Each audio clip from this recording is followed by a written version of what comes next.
Welcome to the market money magnet guys.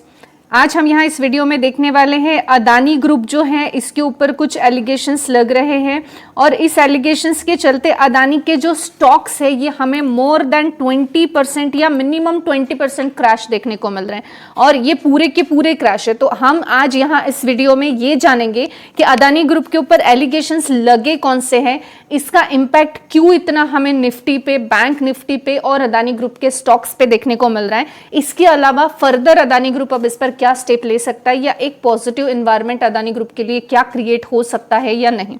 तो सबसे पहले हम देखते हैं कि अदानी ग्रुप जो है ये अदानी ग्रुप में जो भी स्टॉक्स इन्वॉल्व हैं इनके वो सभी स्टॉक्स पे, जैसे कि हम सब जानते हैं कि 1988 में ही ये अदानी ग्रुप फॉर्म हुआ था, यानी करीबन 34 ईयर्स अगो, और तब से लेके अब तक अदानी ग्रुप के जो स्टॉक्स हैं हमें बहुत सारे देखने को मिल रहे हैं। और अगर हम लिस्ट ऑफ स्टॉक्स देखें अदानी ग्रुप के तो आप यहाँ देख सकते हैं ये अदानी ग्रुप के लिस्ट ऑफ स्टॉक्स हैं।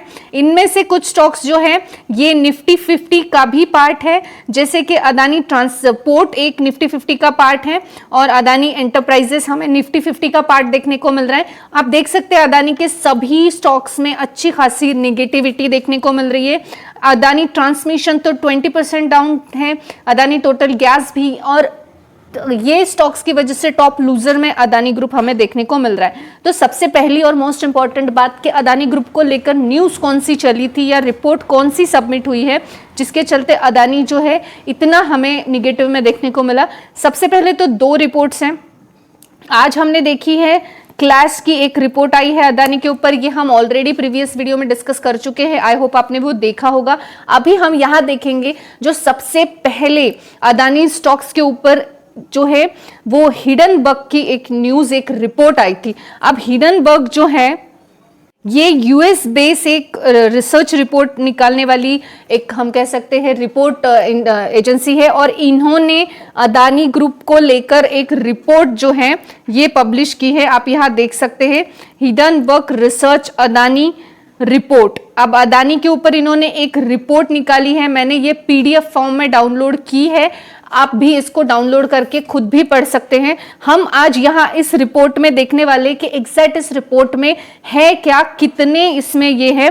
वैसे तो इस रिपोर्ट में 88 जो है एलिगेशंस है या हम कहेंगे क्वेश्चंस है, या अदानी ग्रुप के ऊपर 88 तरह के इन्होंने एलिगेशंस लगाए हैं, लेकिन हम ये पूरे कवर नहीं करेंगे। हम जो है इसमें से मोस्ट इंपॉर्टेंट 5 देखेंगे सिर्फ, जो इस रिपोर्ट में अकॉर्डिंग टू मी एक्चुअली ये 5 जो इसमें पॉइंट है, क्वेश्चंस है या एलिगेशंस है, ये मुझे मोस्ट इंपॉर्टेंट लगे जिसके चलते अदानी ग्रुप हमें इतना क्लैश होते हुए देखने को मिला है। तो जो हिडनबर्ग है इनकी इस रिपोर्ट के हिसाब से आप चाहो तो ये हिडनबर्ग की रिसर्च जो अदानी ग्रुप पे रिपोर्ट है ये पूरी डाउनलोड करके आप इसको स्टडी कर सकते हो, लेकिन मैं इसमें से आपको 5 मोस्ट इंपॉर्टेंट रीजंस या एलिगेशंस बताऊंगी जिसके चलते अदानी ग्रुप इतना क्रैश हुआ है। तो इस रिपोर्ट में जो सबसे फर्स्ट एलिगेशन है अदानी ग्रुप के अगेंस्ट वो ये है कि अदानी ग्रुप के शेयर जो बड़े हैं वो बढ़ाने के लिए इन्होंने ही अपने परिवार का पैसा विदेश में भेजा है और वहां से फिर काउंटरली अपने ही स्टॉक्स में इन्वेस्ट करवाया है अलग अलग फंड्स या सेल कंपनियों के जरिए। लेकिन ये एक जो है हिडनबर्ग ने एक सबसे बड़ा एलिगेशन लगाया है कि अदानी ग्रुप ने अपना ही पैसा, अपने ही फैमिली का पैसा जो है विदेश में पहले भिजवाया और अलग अलग फंड एजेंसी और सेल कंपनियों के थ्रू अपने ही स्टॉक्स में लगाया, जिसके चलते कि अदानी ग्रुप के स्टॉक्स जो है हमें अच्छी खासी ग्रोथ में देखने को मिले। वैसे तो एक पॉइंट यहाँ पे नोटेबल है कि ये बात भी उतनी ही सही है कि सडनली कोरोना के बाद अदानी ग्रुप का पैसा ग्रो हुआ है, स्टॉक ग्रो हुए हैं। तो लेट्स सी सेकेंड एलिगेशन जो यहाँ पे हिडनबर्ग ने लगाया है वो ये है कि ग्रुप के जो शेयर को बढ़ाने के लिए जो है ये ऑपरेटर का इस्तेमाल अदानी ग्रुप ने किया है। आप जानते ही है कि ऑपरेटर यानी बड़ी बड़ी इन्वेस्टिंग एक तरह के यही होते, ब्रोकर्स ही होते जो कि स्टॉक को कंटिन्यूसली बाय कर करके जो है वो पर्टिकुलर स्टॉक को टॉप पर लेकर जाते हैं। तो इसी तरह का जो स्कैम है अदानी ग्रुप की तरफ से हुआ है, ये एलिगेशन हिडनबर्ग की तरफ से अदानी ग्रुप पे लगाया गया है। तीसरा जो एक एलिगेशन इन पे लगाया गया है वो ये है कि पैसा गलत ढंग से बाहर भेजा और जो भी इनका बिजनेस है उसको बड़ा चढ़ा के दिखाया।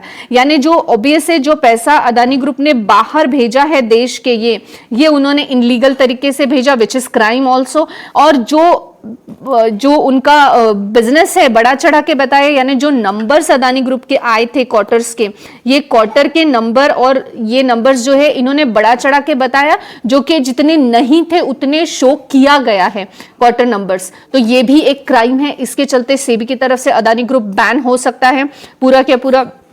ये इसके अलावा फोर्थ एलिगेशन जो लगाया गया है हिडनबर्ग की तरफ से वो ये है, परिवार के जो बहुत सारे मेंबर्स हैं ये जांच के अंडर आते हैं, घेरे में आते हैं, यानी जो विवादों से जुड़े हुए हैं। जैसे कि इसमें स्पेशली बताया जा रहा है कि अदानी के 2 बड़े भाई और इनके कुछ रिलेटिव, क्लोज रिलेटिव है, इनको जो है कस्टम ऑफिसर्स ने वगैरह ऑलरेडी जो मनी लॉन्ड्रिंग है इसके चलते कुछ जांच के लिए ऑलरेडी बुलाया था।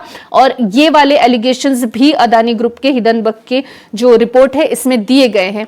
इसके अलावा 5th नंबर का जो एलिगेशन बताया जा रहा है वो ये है कि इनके जो अकाउंट्स है ये अकाउंट्स में गड़बड़ियां हैं, इसी वजह से 8 साल में जो है 8 इयर्स में करीबन 4 CFO जो है CFO इन्होंने रिजिग्नेशन दे दिया है, इस्तीफा दे दिया है। अब 8 सालों में 4 CFO बदलना, यानी 2 साल में 1 CFO हम ऐसा कंसिडर कर सकते हैं। ये भी एक बड़ी बात है क्योंकि इतने फ्रिक्वेंटली किसी कंपनी के CFOs नहीं बदलते। ये मेनली जो 5 एलिगेशंस हैं ये हिडनबर्ग की रिपोर्ट में अदानी ग्रुप के अगेंस्ट लगाए गए हैं। ये हिडनबर्ग की जो रिसर्च है आप देख सकते हैं, इसमें और भी एलिगेशंस हैं नीचे, बट मेनली ये 5 है जिसके चलते कि अदानी ग्रुप में हमें अच्छी खासी जो है गिरावट देखने को मिल रही है। अब अदानी ग्रुप जो है ये डेफिनेटली इसके ऊपर कुछ तो एक्शन लेगा। तो यहाँ पे एक और चीज यहाँ पे ये हुई है पब्लिश की, Gautam Adani considering legal action against US based Hindenburg Research over its report acquiring his group of brazen stock manipulation and accounting fraud। तो इस तरह की जो ये अदानी ग्रुप है इनकी तरफ से भी एक स्टेटमेंट आया है कि वो भी जो है जो हिडनबर्ग रिसर्च रिपोर्ट है इनके ऊपर एक्शन लेंगे कि उन्होंने जो है मैनिपुलेट किया है और अकाउंटिंग को फ्रॉड बताया है। और 97,000 करोड़ ऑफ वैल्यूएशन का जो है शेयर्स का ये ट्रेड उन्होंने इनलीगल बताया है, एज वेल एज इतना वो कॉम्पनसेट भी करेंगे उनकी इमेज को। इतना डैमेज अगर होता है और ये झूठ निकलता है तो ऑब्वियस है वो प्रोसीडिंग में जाएंगे, तो ये सब चीजें देखेंगे। अब यहाँ पे जो है अदानी ग्रुप के ऊपर जो एलिगेशन लगाए हैं, अदानी ग्रुप ऑब्वियस है इसके ऊपर सीरियस एक्शन लेगा क्योंकि 20% उनके स्टॉक कोलैप्स हो चुके हैं। लेकिन एलिगेशंस जो है वो कुछ तो रिलेवेंट देखने को मिल रहे हैं क्योंकि सडन भी अदानी ग्रुप के स्टॉक्स बढ़े हैं, क्योंकि स्टॉक्स मैन्युअली बढ़ते हैं बट ये लमसम अमाउंट में बढ़े हैं। तो हो सकता है कुछ सच्चाई निकल के आए और जिसके चलते हमें अदानी ग्रुप के सारे ही स्टॉक्स में जो है एक पैनिक का सिचुएशन देखने को मिल रहा है और इसके चलते जो है लोग फटाफट उसमें से एग्जिट करने को देख रहे हैं। अब ऐसे में हमारा स्टैंड क्या होना चाहिए अगर हम ये कहें तो ऑब्वियस है अदानी ग्रुप के स्टॉक सडन हाई हुए हैं तो सडन लो भी जा सकते हैं। अगर इतनी बड़ी यूएस रिपोर्ट जो है, इस रिपोर्ट में अगर थोड़ी भी सच्चाई निकलती है तो ऑब्वियस है अदानी की प्रॉब्लम्स बहुत ज्यादा बढ़ने वाली हैं। हो सकता है अकॉर्डिंग टू इंडियन लॉ भी उन पे एक्शन हो, सेबी की तरफ से भी उनके स्टॉक्स या उनको बैन किया जाए ट्रेडिंग पर से, या इससे ज्यादा भी बुरा हो सकता है। अब ये डिपेंड करता है कि यूएस की जब भी प्रोसीडिंग होगी और प्रोसीडिंग में क्या निकल कर आता है इस पे भी डिपेंड है। जैसे कि हमने आज देख ही लिया है तो अदानी ग्रुप के साथ क्या होने वाला है ये तो फ्यूचर पे डिपेंड है। अब अदानी ग्रुप किस तरह से निफ्टी को इफेक्ट कर रहा है, क्योंकि वो एक ही ग्रुप नहीं है, और भी स्टॉक्स निफ्टी 50 में है। इस पर का जो सोल्यूशन है ये ऑलरेडी हम प्रीवियस वीडियो में डिस्कस कर चुके हैं, तो आप डेफिनेटली वो देखना, क्योंकि क्लैश की रिपोर्ट है ना वो क्लियर शो कर रही है कि ये किस तरह से अदानी ग्रुप निफ्टी पे इफेक्ट कर रहा है। आई होप गाइस आपको इन्फॉर्मेटिव लगी होगी। Thanks for watching.